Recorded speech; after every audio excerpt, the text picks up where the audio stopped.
Hi everyone, today we'll be presenting our project plan proposal on the implementation of a remote patient monitoring program for heart failure patients at Regional Medical Center. For patients with heart failure, they often go straight to the emergency room when they feel unwell or the symptoms arise, and usually within 30 days of being discharged, patients will tend to return with a readmission rate of about 25%, costing hospitals Medicare penalties. Our project proposal will introduce the process of implementing this project. And here is our content overview. Our goal for this project is to implement a remote program for heart failure patients to be monitored frequently and for symptoms to be detected early before worsening. We aim to improve patient outcomes through monitoring and support, decreasing Medicare penalty costs for hospitals, and ensuring operational sustainability of the program. And this will all be spoken about throughout the presentation. Overall, our objective is to implement this remote program with a budget of about $300K in about 8 months.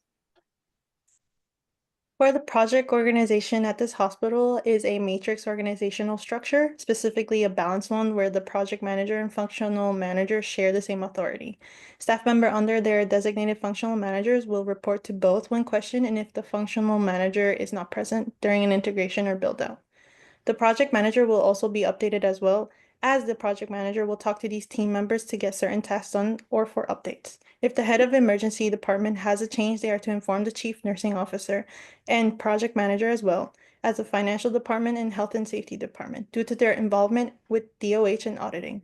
The project manager will trickle down the communication to the director of the facilities and the director of IT.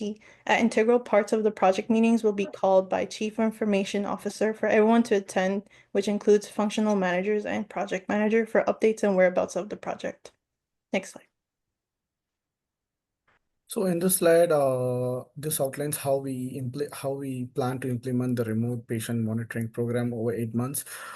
Our work is structured using a work breakdown structure that goes from initiation to full rollout.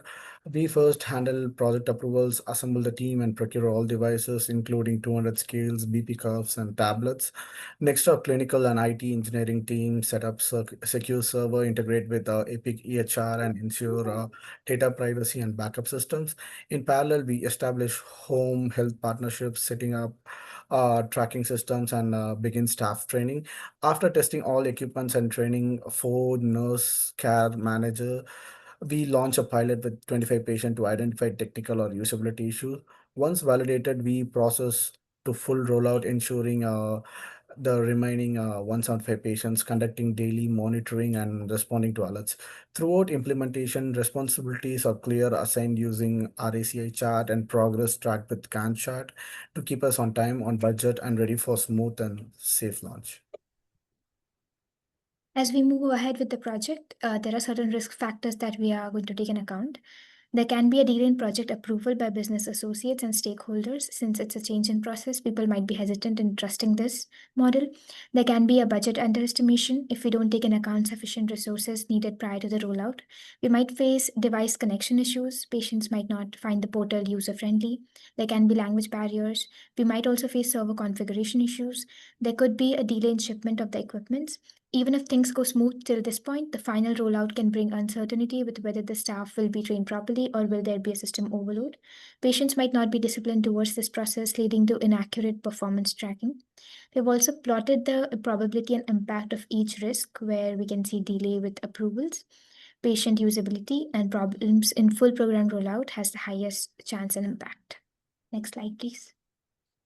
So considering all of these risks and also the fact that our program is largely based in medical information and patient data, it's important that we have a strong monitoring and control plan in place.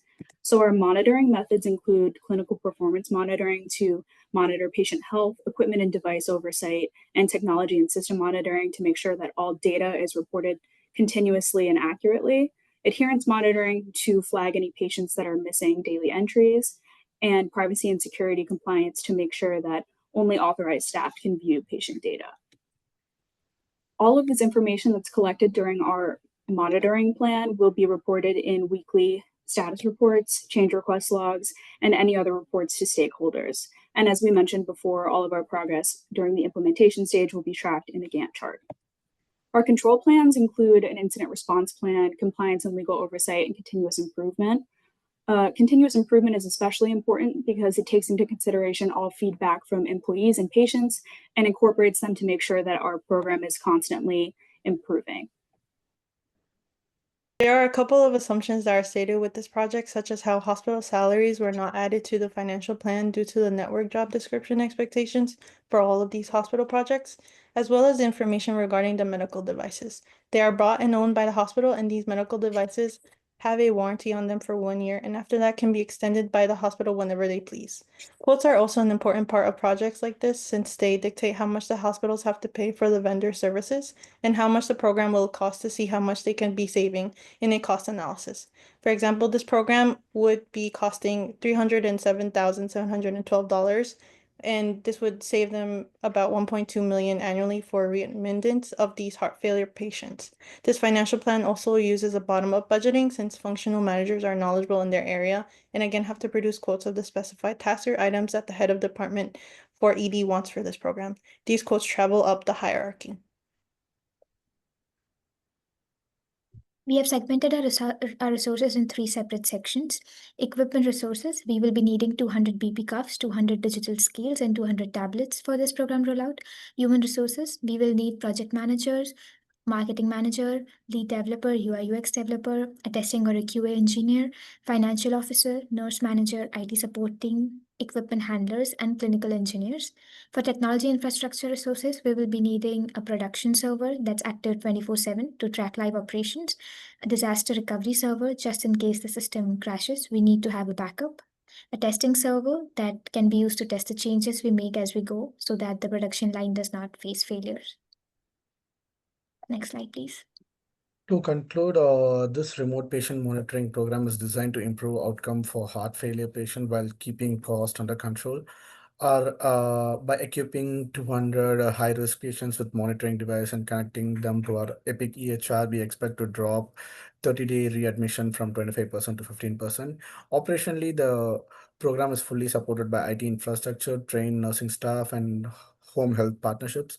Financially, the budget remains within willingness to pay threshold and is supported by Medicare reimbursement.